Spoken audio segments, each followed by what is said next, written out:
Cool. Good afternoon, BSides, Belfast. How's everyone doing? Good. Good? Yeah. Excellent, cool. So apologies for the clickbait title, first of all. I needed to have something to fill up the room. It looks like a few of you have borne the bait.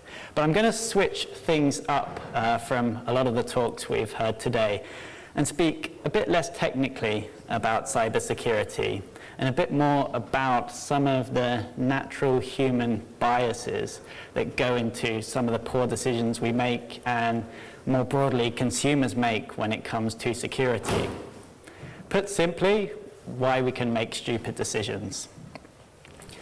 So I'm only going to show you an introduction to the whole field of what is deemed behavioral economics, but it should give you a good platform to start understanding why some of the most common things that are often in the news are seen and observed in the wild. So a bit about me. So first of all, I'm not a psychologist, I'm not an economist, I don't have any formal training in the field. However, I have built and worked for various companies in roles where I've built products, and in that time I've had lots of failures, lots of products that haven't worked or have had big gaping security flaws, but also a few that have been pretty successful as well. And I currently work for a company called Anomaly, which deals in threat intelligence, and we're currently hiring at the moment if anyone is interested. But I'm not going to speak too much about the product pitch. Now, before we begin, what we're going to cover today is lots of academic experiments, and you're probably going to go away with a feeling of wanting to test everything, so wondering why you're making the decision, why you chose to buy a certain drink, why you chose to come here today. But hopefully you'll come away shaping those decisions to positively influence your own behaviors and those of others in the future when it comes to cybersecurity. Now, a lot of what I talk about today involves academic studies, so I give you the warning up front. A lot of these studies are unethical for some part, so don't necessarily replicate them in your everyday work, but it's academic research, so they're allowed to be unethical, right? And I'm going to ask a few people to volunteer. So if you don't want to volunteer, just don't volunteer. And if I pick you out of the audience, I'm looking at a few people I know, don't feel you need to answer a question. So there's a lot of fields that have started to study the way in which we make decisions. So there's a field of consumer psychology, behavioral economics, social psychology are just a few, right? And their aim is to try and understand why we act the way we do. And the interest in the fields are increasing over time. So either we're becoming more irrational, or people are realizing that we have inherent cognitive weaknesses in our decision-making abilities. More and more people like me are jumping on the bandwagon, right? And that in itself is a bias, right? There's something called the bandwagon effect, where people will follow a crowd. People will do what a crowd are doing simply because a crowd is doing it, right? And there's two key concepts as we go through that I want to touch, and they might be new to you, they might not be. But the first being a heuristic. So these are really important, and we use these almost every single second of the day. There's mental shortcuts that help us make decisions quickly. So when we open up the fridge and we see a bit of rotting food, we don't need to spend 10 minutes figuring out why it's rotting or whether we should eat it. We just don't eat it because we instinctively know it's probably going to make us ill. But it happens with all types of things. So there's one heuristic, the availability heuristic, which essentially means we heavily weight the first piece of information that comes to mind when we make a decision, right? So if we've been primed with something and it comes to our memory, we're probably going to use that heavily in whatever we choose to do. So for example, if I've read a lot of business studies on starting a successful business, I might have read Steve Jobs' biography, I might have done some reading up on Bill Gates, I might remember all the successes those guys have had, And because that comes to my mind first, I might think it's easy to start a business, or I might think I'm pretty successful at starting a business. And this happens a lot with restaurants, right? So there's a stat out there that 90% of restaurants in New York City will fail every single year. Yet every other chef wants to open a restaurant in New York City, right? It's their dream. And they think they'll be different to the rest because they've got something different and because they think they've learned a bit more. And that information that they've been researching and learning comes to their mind first over all the other failures and the errors that other people have had and seen in the past, which have caused their businesses to shut down. And that falls into what we would deem cognitive biases in behavioral economics or consumer psychology, right? So when a heuristic, that ability to make a decision quickly, fails us and leads us to draw an incorrect conclusion from what's in front of us, it forms a cognitive bias. And we all suffer them, right? They're little quirks that make us human, and we're all susceptible to them. In fact, they're pretty useful, and they're probably one of the reasons why you're here listening to either this talk today or just at BSides in general, right? We're going to talk about something called the confirmation bias, which essentially means that we seek information or seek opinions that match our own, right? So we come to conferences, we come to talks based on information that we're interested in or know something about. We don't necessarily come to talks that challenge our own beliefs or are different to what we believe in, right?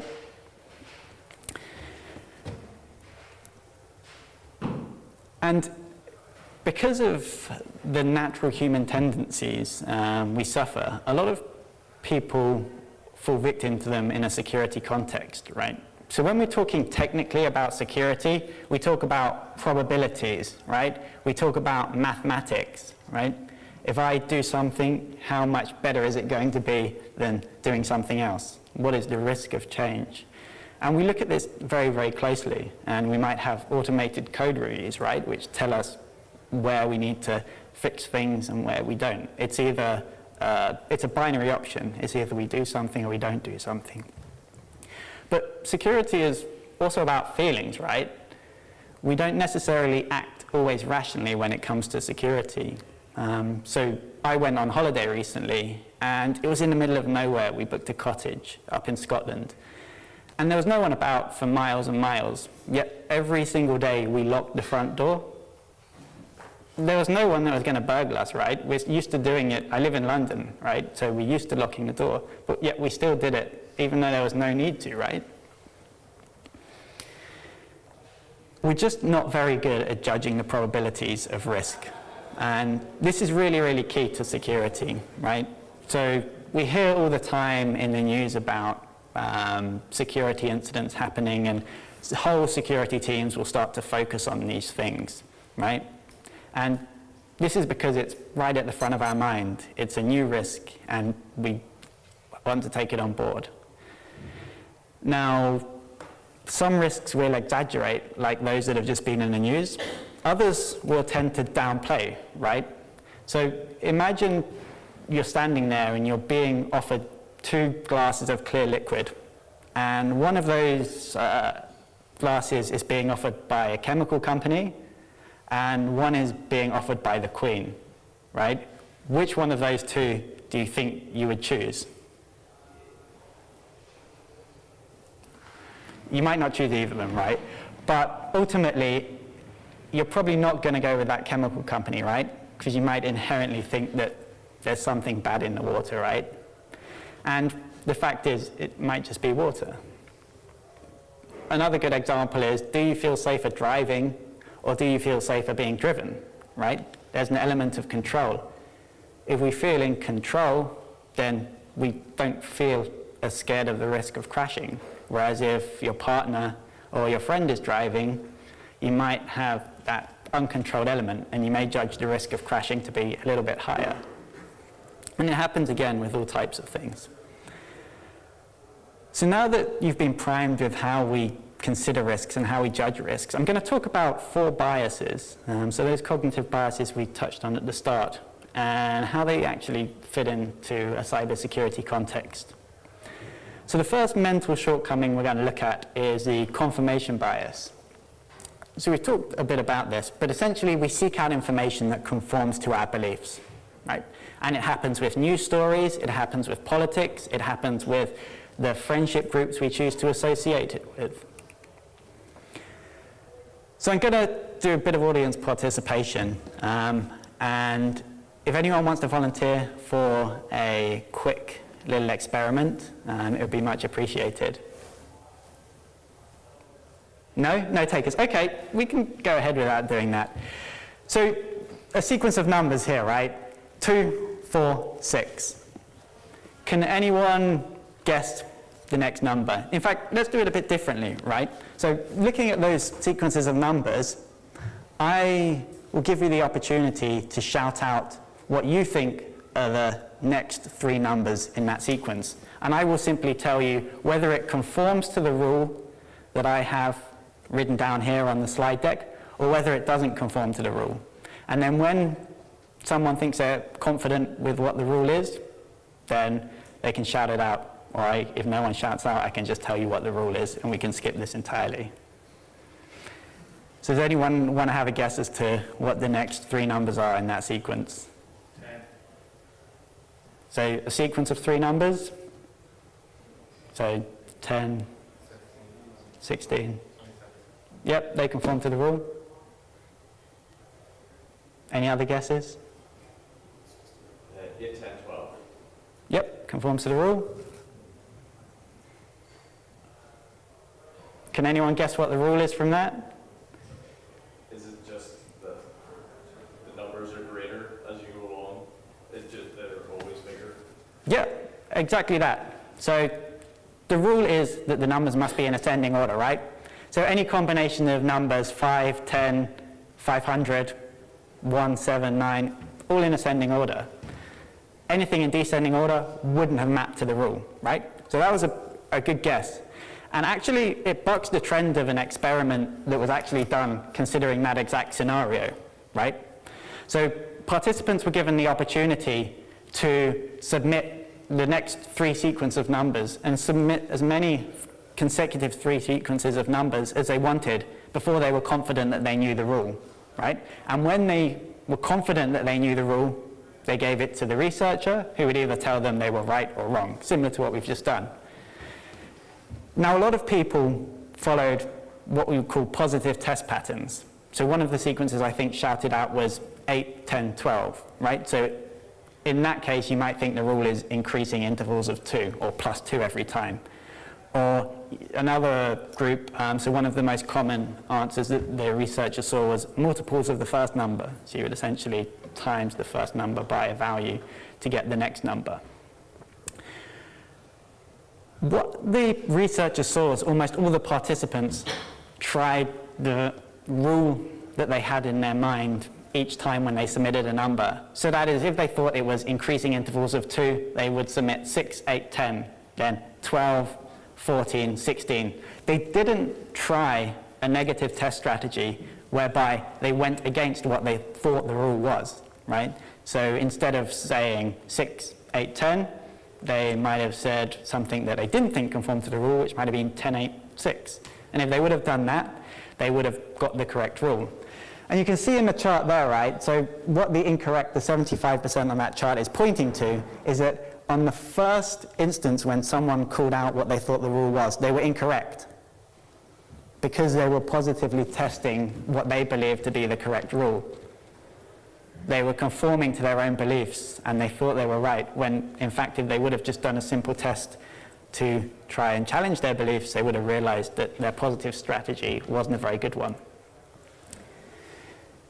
And this happens in mainstream media, right? So I'm not going to get political, but when we start hearing news stories about Donald Trump, you get 2 sides. You get the right wing and the left wing. And everyone says, oh, everyone on the right wing, they just listen to Fox News, they're wrong. And then everyone on the left wing says, oh, we listen to whatever, NBC, the BBC, we must be right, right? Ultimately, these people are going to news sources that they trust, that deliver information that conforms to their beliefs, right? That's the reason why they're going to those sites. In 2008, during the election where Obama was running, the group of researchers looked at Amazon book trends, right? So what people had on their Amazon wish lists. And they found that people who supported Obama were looking at books that painted Obama in a good light, whereas those who didn't support him were actually putting books on their wish list where Obama was in a negative light. They weren't buying the books for the information, they were buying the books for the confirmation, right?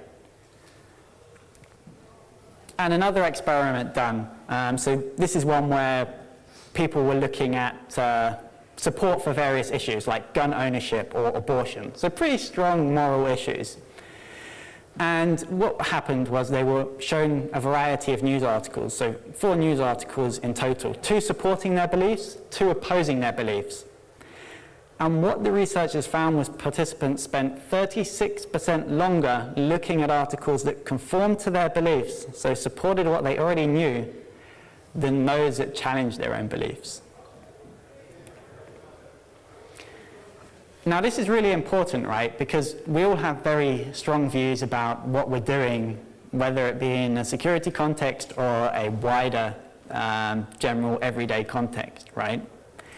We do this because we don't like to be proved wrong. We like positive test strategies because it doesn't make us look silly or stupid, right? If we can tell ourselves we're doing it right, it feels good. And it's dangerous because even in examples where data is used to validate arguments, even quantitative measures can be proved wrong, right? And what people will do is they will read charts how they want to read them, and not necessarily pick up the chart the way it should be read. And you see this a lot in journalism, actually, the way various journalists will build graphs that don't quite look right or are shifted towards looking to support the view in which they want to share with the audience. And this is why, especially from an analyst point of view, you want to try and prove yourself wrong during investigations, right? Just because you think you're right, first of all, doesn't necessarily mean you're right. Right? Can you get a colleague to challenge your views? Or when hiring, can you build a team that doesn't necessarily say yes to everything you're doing, that comes on board and actually challenges what you think is right, whether that's right or wrong? And look beyond the usual sources, right? So again, if you're just looking, going back to the news example, at sources of information, of learning that is potentially biased, again, you may be missing a whole host of things which are proving your current beliefs wrong. So now we'll look at the future. So we'll look at our inherent optimism. So we always think the future is going to be good, right? We think we're going to get better jobs as we grow older. We think we're going to have more money. We think our kids are going to grow up to be successful. There's not many people that have kids and think they're not going to do very well, or they're going to live bad lives, or they're going to get ill as they grow up, right? When the reality is that those things might, and they have a very good chance of happening. I mean, who thinks they'll come to BSides and be worse off after the experience, right? You think you're going to come here to learn, and you probably will, but equally something particularly bad might happen to you whilst you're here. And I'm going to be a bit morbid, again, talking about the health situation, because this is a big one, and a lot of health bodies struggle with it in trying to educate people towards healthy eating or living better lifestyles.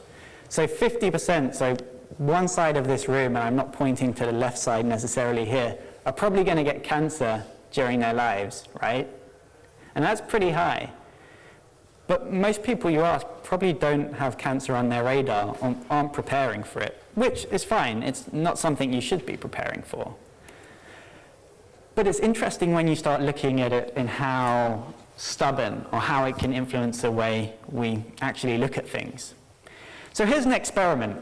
Another experiment that was run. So there was a particular type of cancer, and I forget exactly what type of cancer it was, but people were asked to predict their likelihood of getting it. They weren't medical health experts, they were just regular guys with no particular medical training.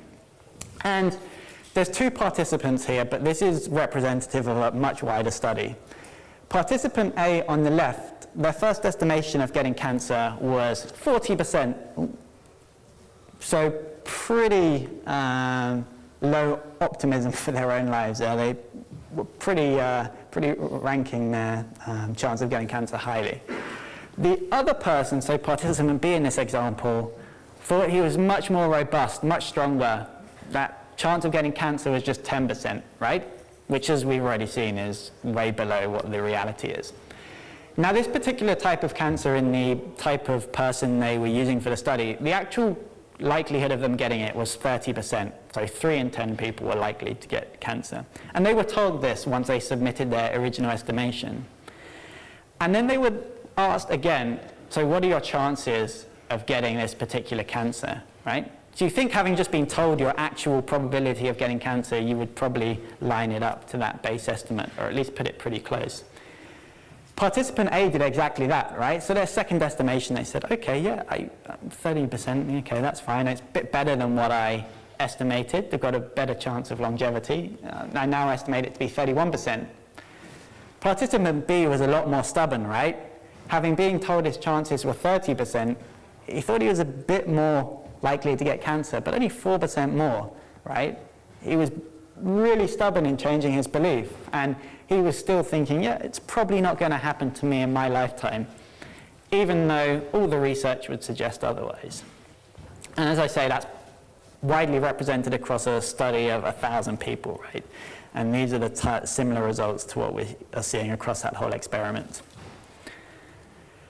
And here's another good example, and it's not necessarily the best example in a group of security-focused people.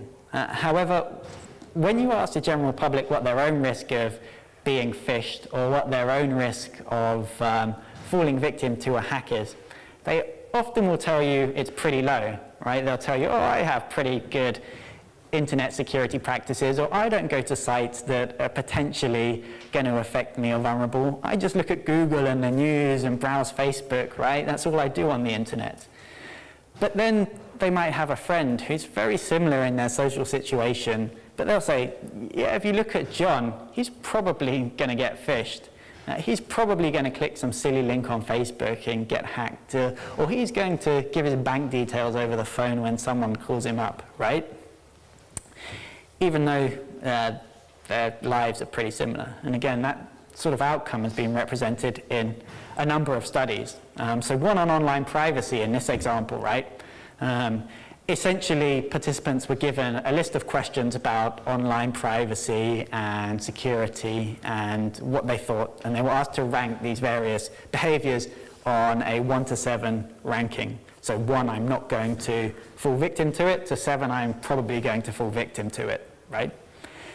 And when they looked at, during the experiment, they had to rank their own risk as well as a peer risk, and the peer was someone very close to their own social standing and their own employment, right? It was almost a mirror image they were asked to imagine.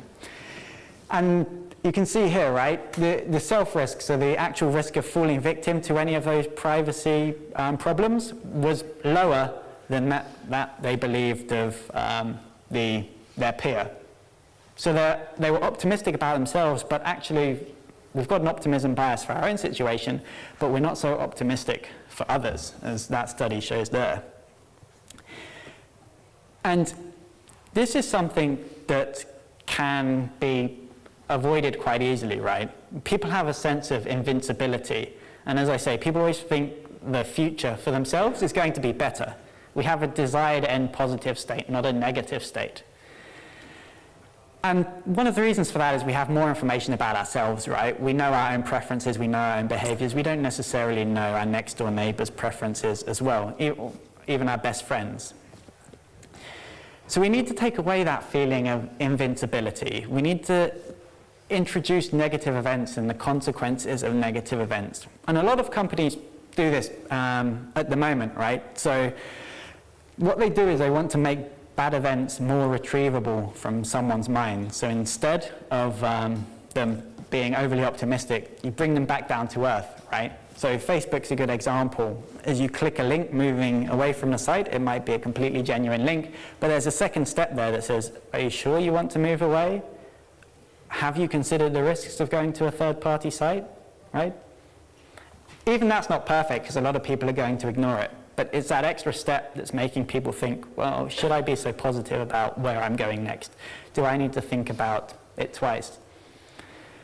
And you really want to highlight the losses that may occur from someone doing a bad thing, right? Or someone doing a bad event that they don't necessarily know will be a bad event, such as navigating away from a secure environment. So phishing emails are a really good example in that instance. But another really interesting one, actually, is in Germany. So what they have in Germany is something called piss screens. So they have these in bars and clubs. And when you go drinking, and after maybe 3 or 4 beers, or half a beer if you're me, you need to go to the toilet, there's a little screen in front of the urinal. So this is for men, or I think it's only for men. I don't know if there's a women's one. But the men will stand there and a little game will appear on the screen. And essentially they've got to control a little car around the track whilst they're pissing, right? And it'll actually monitor the speed at which they're reacting to turning the car on the track to avoid the obstacles. And if their reactions are slow, which is obviously an indication that they might be drunk, at the end of the game it'll flash up with the number for the local taxi firm or Uber or whoever to say, we think you're a little bit drunk, do you want to get a taxi instead of driving? And the drink drive rates plummeted after that campaign, right? Just by bringing that negative event of getting in your car and driving and potentially crashing, which would happen on the game if they were perceived to be drunk, to their mind, so that they then didn't go and engage in that action going forward. So we've looked at the past, we've looked at the future, let's look at the present, and how much we love the current state of affairs, how much we love to do the same things over and over, that it causes us to miss great opportunities, and in a cybersecurity sense, stick with negative outcomes. So just have a think about some of these things here, right? So how many times you change your utilities provider, or how many times you change your, I don't know, favorite brand of cereal or toothpaste or cosmetic product. It's very likely once you've found something good or something you believe is pretty good for your situation, you're not going to change. And again, this isn't always a bad thing. If you've got a favorite brand of toothpaste and it's cleaning your teeth, what's the point of changing, right? But in some situations, the status quo is not always the best option. So there's a really interesting story from some of the research that I was looking at for this presentation, right? And one of the things that got the researchers looking at the status quo bias is they had a colleague, and for, I think it was 5 or 6 years, this colleague had brought in the same lunch every single day to work, right? It was a ham and cheese sandwich. And then there was a particular day, it was a Thursday, they remember it perfectly, and I've got the date here, March 3rd, 1968 was when the research was conducted. And he changed to a chicken salad sandwich on that day. And then for the next 5 and 6 years, he had that exact same lunch, right? He just stuck with the status quo. He didn't want to change, even though there was plenty of great lunch options out there. And again, another experiment looking at the status quo, right? A group of participants were told that they were putting themselves down for a brand new car. So they had found a new car at a dealership that they really liked. And they were told there was none currently in stock, but they had an option between 4 colors. So they could choose any of the 4 colors.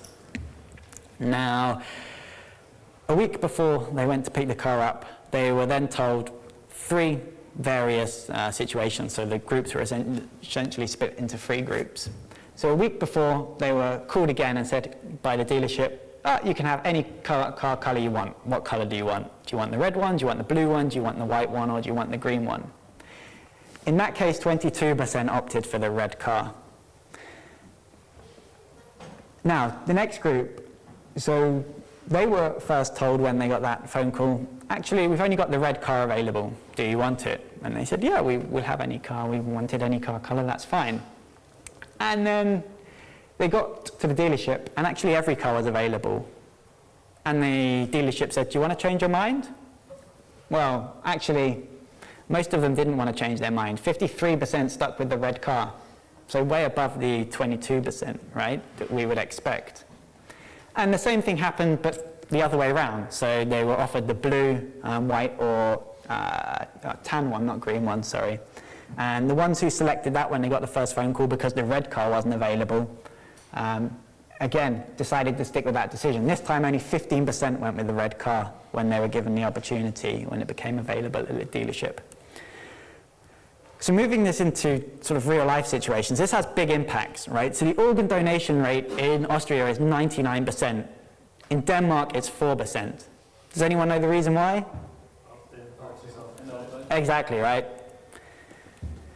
So just by making it a physical opt-out where a person's got to say, look, I don't want to donate my organs, they rarely ever do that. 1% of the people do it, right? Whereas 4% will actually decide in Denmark to opt in to donate organs.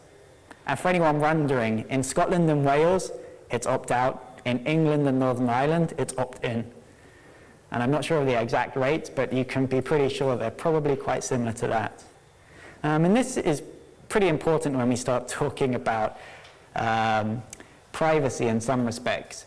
Because for a long time, companies could just opt you into things, or they would have a default opt-in button checked when you signed up for a product or service, right? And then you get a ton of emails or letters through the post saying you've opted in because you didn't see the little checkbox hidden right at the corner of the page that says, yes, I agree to consent.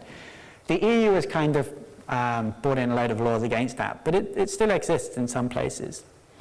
And the reason why we do this is because of the fear of unknown and anticipated regret, right? We know now is stable, we know now is good. Even if we're offered a 1% increase in security, or let's say a 5% increase in security, there's a lot of risks associated with that, whether that be choosing a new bit of software or choosing a new way to do things, right? Because it could go wrong, it might take more effort, right? There's a whole host of things in that process that might not keep things going as well as they are, even though they're probably pretty low in reality. So you really got to set the status quo in people's minds to get them to start thinking about changing their behavior. So that might be, and I've seen a lot of companies now doing what they call security reviews or benchmarking, right? Letting people know where they fit in the wider world. So you are better than 99% of companies, or you are worse than 99% of companies, right? And when someone hears such big changes or sees they're so far away from the status quo, it gives them the incentive to change. You need to make the fear of staying the same higher than the fear of change, right? So you need to make it more compelling for them to change their current behaviors. And Toyota's a good example. Toyota and Tesla are good examples of this, actually, when it comes to electric cars. So instead of Toyota going all out with electric, they kind of went with hybrid and electric for a while. And I think they still make the Priuses, right? Which was a hugely successful car at the time. Because people knew petrol cars, they wanted to stick with the status quo of petrol, but they also liked the green credentials of the Prius. So it was a nice, easy shift into the electric or green market, if you will. Whereas Tesla said, we're just not going to have petrol engines, right? We're going to go all in on electric. And while they're starting to see a change now as electric becomes a status quo, it's taken them a long time to get there, right? So Tesla are, a 15-year-old company now or something like that, and they're now starting to see good market traction. But even now, it's still tough.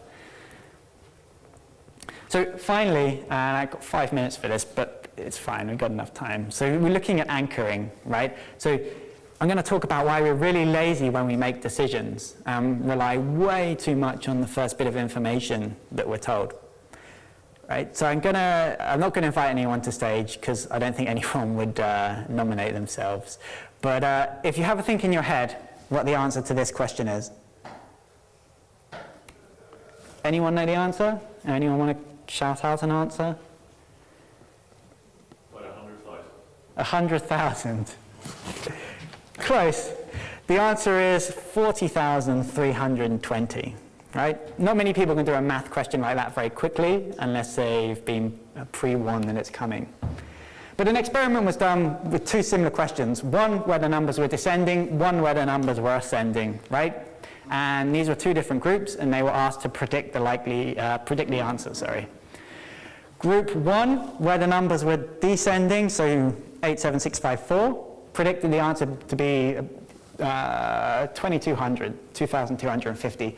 Whereas ascending, they predicted it to be 512, so it was 1, 2, 3, 4, 5. The reason for the difference? Well, think about how we read the question. We read it from left to right. So what the participants were doing, were reading 876, producing the answer to that, and then trying to figure out what the final answer might be based on that first bit of information. The other group were doing it the other way, 1, 2, 3. Okay, this is a lower number, I'm now going to predict the answer from that, and as such they come up with a way lower example. Social security numbers. So again, I was just doing a Google image search to look for something good on this slide, and it comes up with way too many people who have posted it on Twitter. But an interesting auction was done around social security numbers, right? So students were shown a list of items that they were asked to bid on in auction. But before they bid on the items, they were asked to write the last 2 digits of their social security number next to each one of the items. So if the last digits of my social security number were 11, I would write down $11, so as a price next to each one of those items. They were then asked to bid on the actual items, so an auction was then held, and they were allowed to bid whatever they wanted for the items. Now this is insane, right, if you look at this. So people on the top there, that's the last 2 digits of their social security numbers. People who had lower social security numbers bid significantly less than those who had higher social security numbers, right?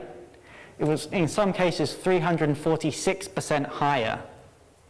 Now that doesn't happen in everyday auctions, and that type of example is pretty far-fetched. But it highlights the process of anchoring. They had taken that first number, that first price they had written on the page, and they had then anchored it to their next decision, right? So they had moved away from their anchor to decide what they were going to bid for the item, right? So they said $11, I can go a bit higher, and I'm only going to go X amount higher. It happens when we buy a car, right? We know the price, we're going to haggle based on the initial price we're told. We're not going to come in with something way lower, or if we do, we're probably going to be rebuffed pretty quickly as it being a stupid offer. And it happens again in security with loads of different things. But passwords are a great example. When you sign up for services and it says your password must be 12 characters, or it says your password must have 10 digits, 2 numbers, whatever, right? What you really want to be doing in these situations to influence behavior change is really start to influence by anchor, right? So you can see the top example, a good password is 12 characters. I set the anchor 12 characters, sorry.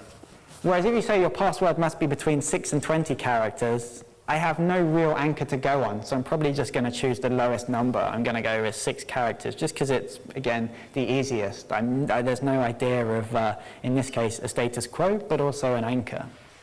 And again, we see this across loads of different things, and it happens in all types of marketing. So it's all about improving behavior change. Cool, so that about wraps it up actually quite nicely. There's hundreds of cognitive biases that we fall victim to, right? And it happens across all types of things. And security could really do with investigating the field a lot more, in my opinion. And especially in my role as building cybersecurity products, I think there's a lot of ways in which we can positively influence people to change their behaviors rather than build products that force them to change their behaviors. And this was really aimed to be a primer so you can start to understand how we're predictably irrational, but how you can use those predictabilities in our natural behavior to actually take control, right? And even in that, so I show you a big list like that, there's biases that result, and I was a bit nervous of showing that. So there's something called the choice paradox, where if you offer someone too much choice, they just simply are paralyzed and they won't take action. So by showing you a list of hundreds of biases, you might just think, well, there's too many out there, I'm not going to do anything, right? So I've kind of cut the list down, so hopefully you can go on Wikipedia and start having a look. But there's tons of information online that distills this information down and gives you great sources to start looking at security investigations. And there's tons of books out there as well. But as I say, this is only aimed to be a primer today and just to get you a feeling of some of the ways we can be inherently stupid, but also how we can use that stupidity to make positive changes in our lives, specifically around cybersecurity. Thank you very much.